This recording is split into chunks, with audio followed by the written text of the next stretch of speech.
This past week, about 10 o'clock p.m., kind of winding down, thinking, man, maybe it's time for bed. Suddenly, my wife Cheryl gets a notification on her phone. Hey, there's an Apple AirTag. Someone's following you. She's like, what? And oh, give me that. Let me see. It's got to be a scam. I think everything's a scam. I don't trust anything. It's like, don't do anything. Let me look at it. I'm looking at it. Oh, that's kind of legit. And it has a little thing. If you push this button, you can hear the noise, and they won't know you're pressing the button, right? They don't know you're seeing who it is. And so I push the button, and it's like, we're upstairs. I'm pretty sure I hear something in the garage. I mean, it's not super loud, but I'm like, I don't know if I'm imagining it, whatever. Like, let's go. So we go down in the garage, and we do it again, and there it is. There's a sound. I'm like, what? We open the doors, we're open stuff, and trying to figure out. It's like, I think it's coming from under the car. This is really, really wild. So we call the kids. We're good, godly people, so we use Android products, not Apple, and. Our children both use Apple, so we call them up. Hey, what is this AirTag thing? What's up with that? And so Alan and Shanna come over, and Danielle and Thad are like on the video call, and then we're like all investigating. I mean, we're like spinning forever. I don't know how long it is. We're tearing the car apart. It's clearly coming from underneath the car. Alan's like way under there, like with flashlights, trying to find this. I keep hitting the button, and you can hear it. Like, where is the thing? What's going on? And it's on the thing. It says, well, if this isn't your tag, and you have a tag, you should call the police or go to the police station. And they're all like, you got to call the police. And I'm like, yeah, okay. So I call the police, and the two officers come up. And in the meantime, we're starting to conspire who hates us enough to track us. Because it even shows where she's been. And so it's like it's legit, right? It's like real. I'm like, someone's going to kill me, right? Cheryl, they're going to blow up your car. And like, why do they hate you so much? And so we're coming up with theories on that. And the police, of course, they come, and they're asking questions like, well, is there anybody angry at you? And I said, well, everybody's angry at me. Like, have you seen my Facebook?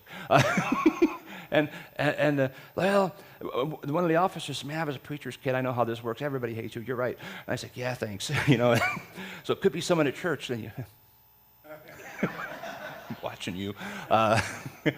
And it's like, well, it could be someone at the school. Cheryl works at a school, and kids are kids. They should do kid things, right? But they had to spend some money, and we finally found it. Alan's down there, like in the middle of the car, and it's up in it's like it wasn't just thrown down there, right?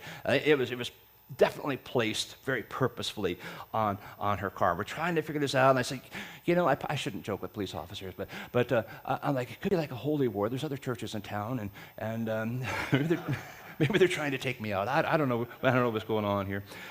But it's like a few hours of throwing fuel on now it's the middle of the night, and like everybody's trying to kill us, and somebody wants to get rid of us, and I'm really glad you guys are laughing about that. It makes me feel good, secure about it's none of you.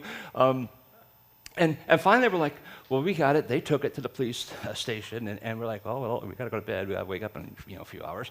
And let's go to bed, and guess what happens? The sun comes up the next day, all right? And we get a text from Cheryl's brother, because, I put that there. Like, oh, that's really nice. Now, it was actually legitimate, because it's Cheryl's mom's car.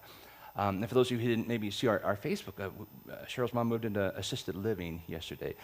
And she's had some memory issues, and the girls have been tracking her on her phone, because they have, Apple things, and they can do that.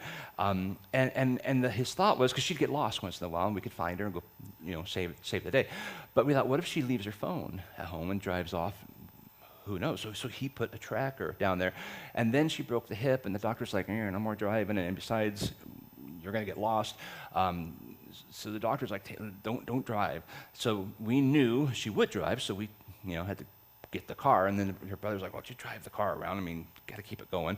And so she's been driving Mom's car with her brother's tracker on it, and the scary thing is he placed that like in October. And it just told us this week.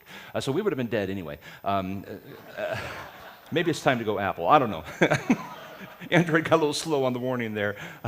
But point being, it was all funny, ha ha ha. I mean, we could laugh about it. That night, we really didn't know. Like, I was going to open the garage door. They're like, don't open the garage door. I mean, there's like, we got weapons, we're loaded. We're like, we're ready for whatever's coming, because someone's literally tracking us, And so what was going to be the death of all of us became like, ha ha ha, the brother did it.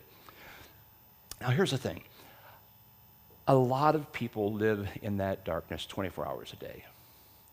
I mean, their life is filled with darkness. It's a place of fear, a place of doubt, a place of confusion, a place of pain, a place of sorrow because of consequences from choices they've made in the past or other people have made.